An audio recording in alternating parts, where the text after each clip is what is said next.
Bu rossiyskiy amofos emas. Sharofiddin aka. Bu rossiyskiy amofos boshqacha bo'ladi. Bu rossiyskiy amofosni qopiga o'xshatilgan, 2 yil 3 yil oldingi qoplarga o'xshagan. Qopi mana bizani ekstrafos qopiga o'xshagan silliq, baquvvat qop bo'ladi, qalin qop bo'ladi. Yozuvlari ham tiniq bo'ladi. Shunda o'qib olasiz, mana kichkina yozuvni ham o'qib olasiz uni. Orqa tarafida ham yozuvi, jadvallari nimalaridir bor. Orqa tarafida ham. Ikkala tarafida yozuv bo'ladi, xullas.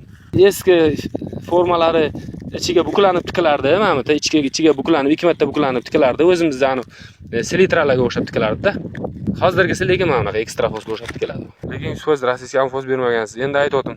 Kechkiga ishlatasiz, o'z uslubingizda o'sha amofos berib, kechkilaringizga ishlatasiz, past tarafiga ekiladi kechkisi. Hozir endi mana shu hamma joyingizga, bu yoq tarafiga, qirsut oshiq joyga mana shu ekstrafos o'g'itini ishlatib yuravering. Ekstrafos o'g'itidan biz 200 kilo olib kelganmiz. Shu 200 kiloni ishlatadi endi. Bu yoq tarafiga ham hadyabi hozir aralashtirib berish iloji yo'q, endi o'sha chopgan paytda yonidan kavlab bo'lsa ham beradi. Shunda mana shu qirsut o'zi faqat ekstrafosdan ekilgan bo'ladi. O'rtacha 40-45 sotib yer.